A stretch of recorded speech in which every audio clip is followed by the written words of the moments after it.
Hi everyone, welcome to another video. Today we are going to learn a new Spanish phrase.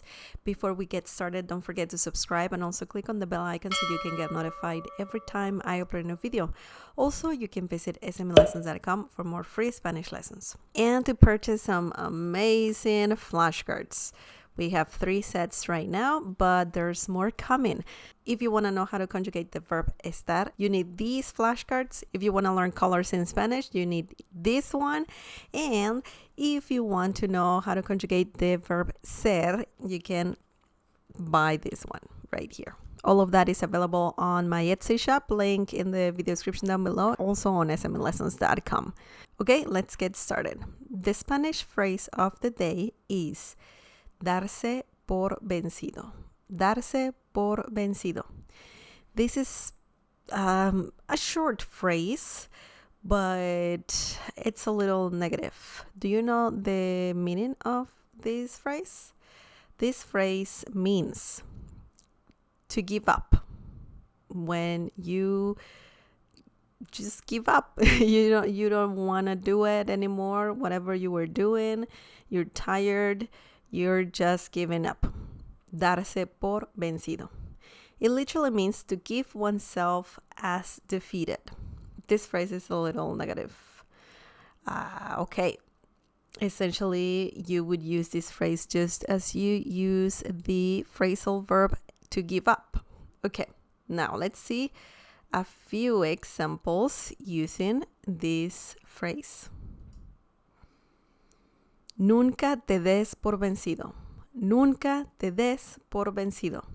This means never give up. So yeah, I agree with this phrase. People should never give up. Nunca te des por vencido. Nunca te des por vencido. Never give up. Okay? So if you want to use this phrase, you gotta know the conjugation of the Spanish verb dar, which you can see right here. This is the verb and it's conjugated in present tense for the personal pronoun tú.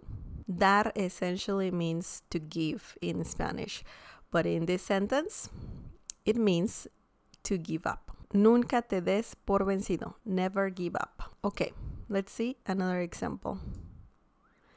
Me doy por vencido. No puedo hacerlo. Me doy por vencido. No puedo hacerlo. This means I give up. I can't do it. It's too much work or I'm too tired. Me doy por vencido. No puedo hacerlo.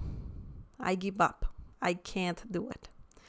So yeah, this is a phrase people should not say.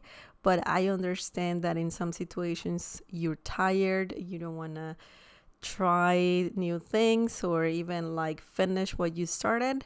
So yeah, sometimes you can hear this phrase from people.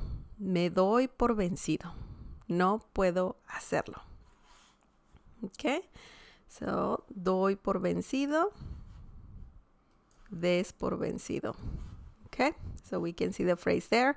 You can place it at the beginning of sentences, at the end of the sentences. So it's very flexible. The only thing that you gotta know is the conjugation of the Spanish verb dar. Okay, let's see one more example. Las personas no deben darse por vencido. Las personas no deben darse por vencido. This means people shouldn't give up. Another positive sentence using a negative phrase. As we can see, darse por vencido is at the end of the sentence and it also means give up. I hope you never have to use this phrase, but sometimes people have to use it. And if you have to use it, I hope you use it in a positive way. People shouldn't give up so easily, or even when things are difficult like right now. No te des por vencido. Don't give up, okay? That's it for today. What do you think about this phrase? Do you like it? Did you hear it before? Also, If you can leave more examples down below, that will be amazing. Let me know if you have any questions as well about this phrase. And now we are going to read a few comments from you guys, okay?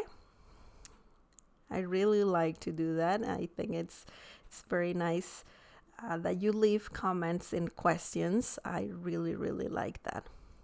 This comment is from 7-Minute AE Tutorials. The question is, would you not use me puedes because it's more polite to say me puede?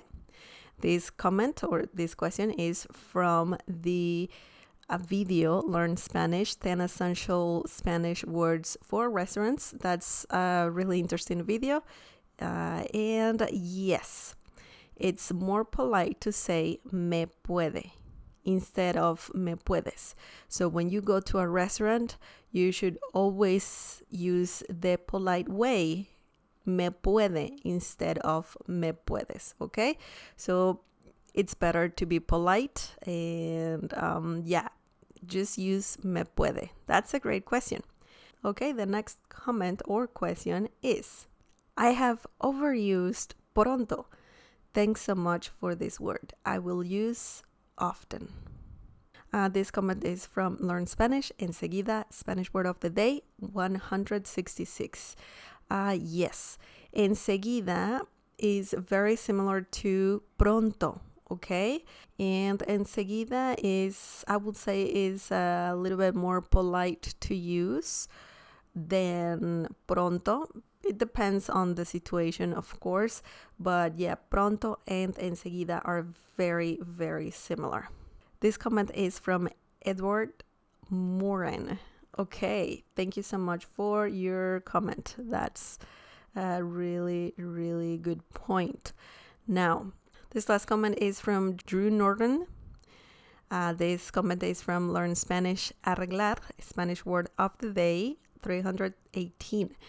Okay, so he is saying, hello, I like your videos. Are you a musician?